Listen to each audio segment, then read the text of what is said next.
Thanks for coming. Okay, so today we are going to ask a few questions to doctor about in topic material physics. So the first question is Who's your lecturer? Dr. Yazid. Dr. Yazid. Yes. Okay. So Dr. Yazid asking you to.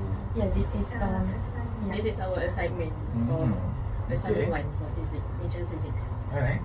One question that Dr. Yazid To us. to ask you is, what material that you use for research? Actually, my master is I'm doing they call it as material science, and then when I'm doing PhD, I'm relating with the material engineering.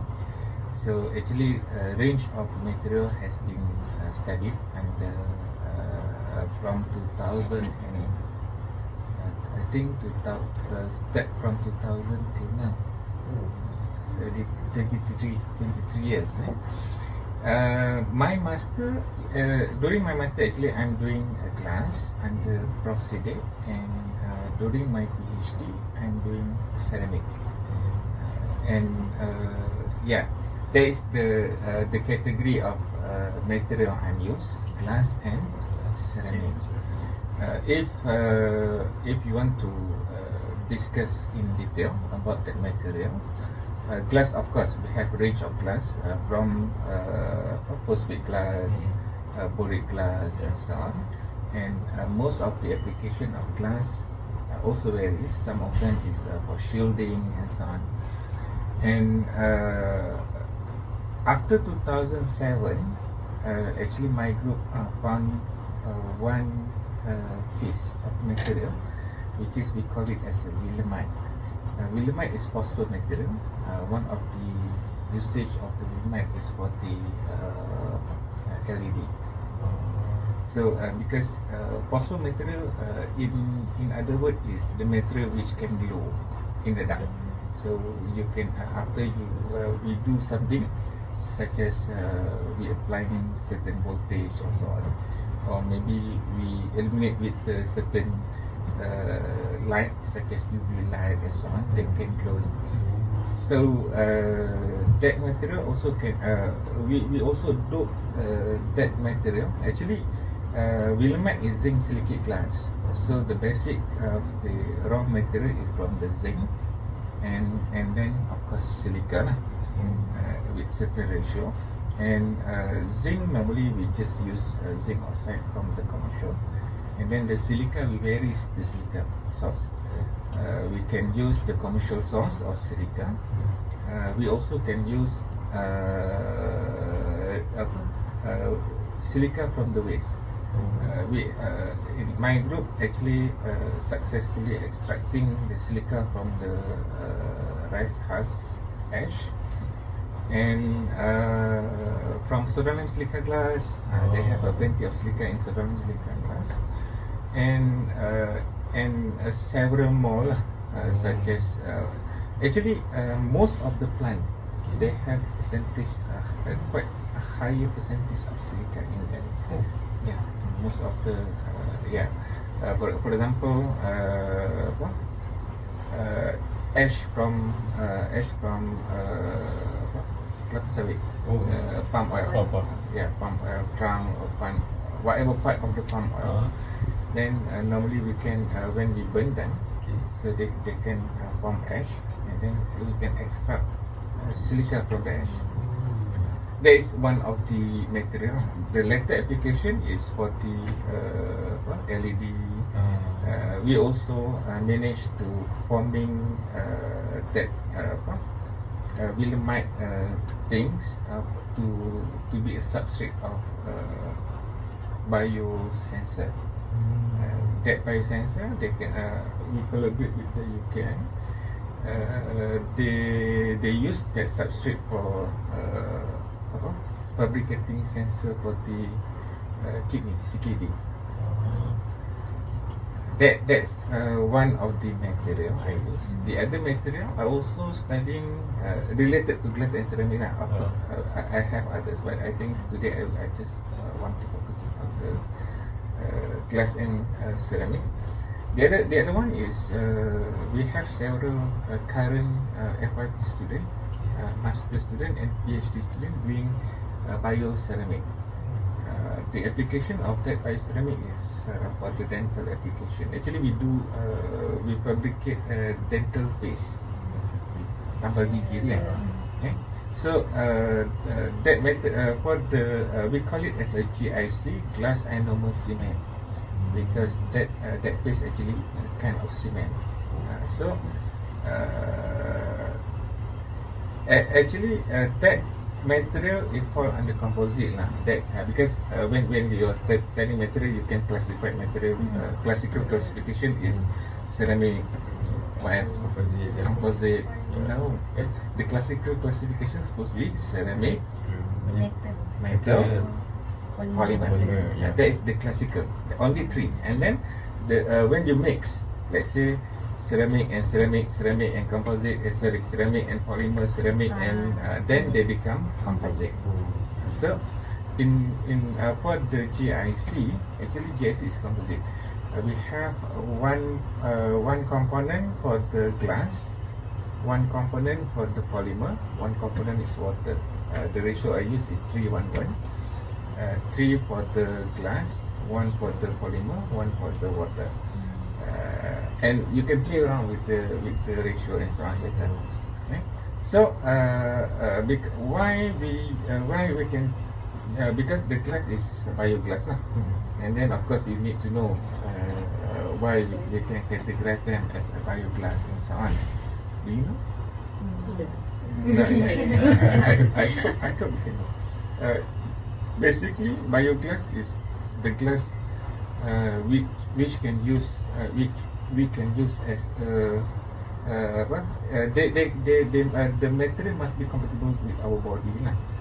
Because the biomaterial we can use to replace bone, and in that case we use as a filler, dental filler. So must be compatible. So no rejection from the body, no toxic, and so on. They have plenty of characteristic for to be a biomaterial.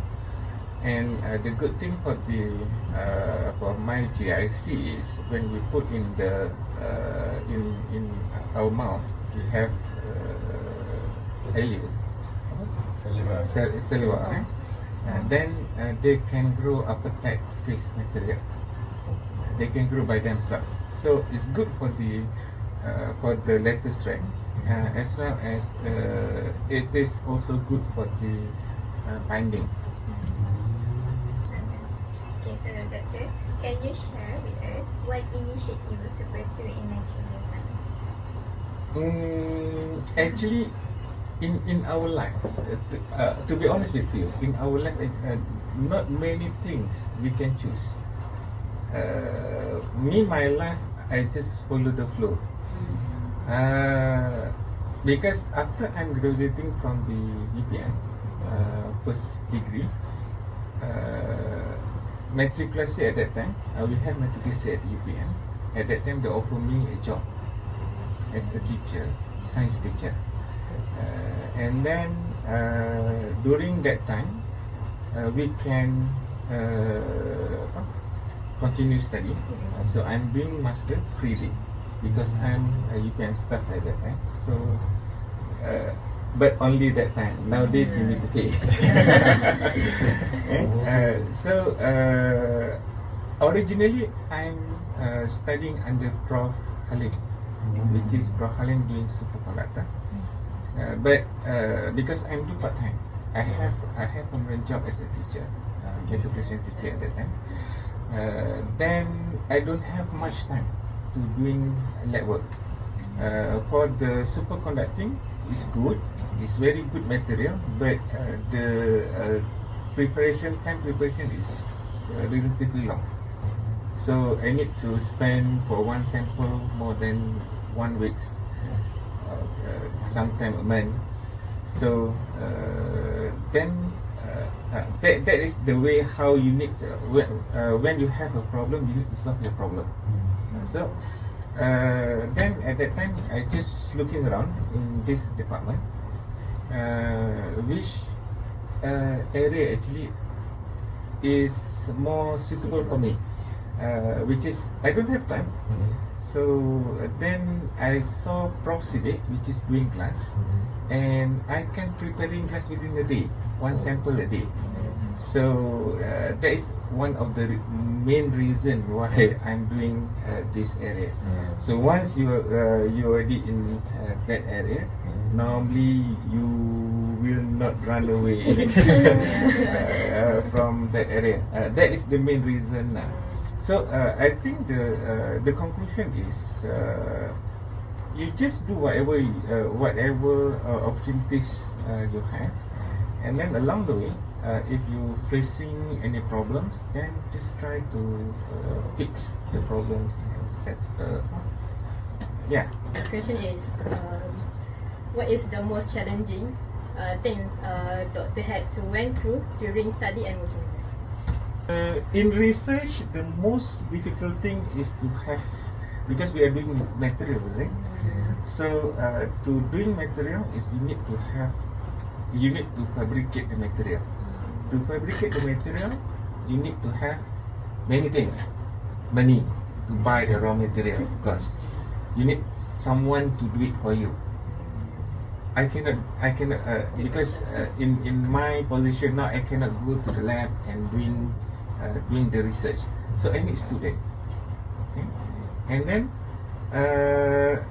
after I have a student akal pun macam-macam kan. We have many criteria of the student. UPM is considered good university, I think.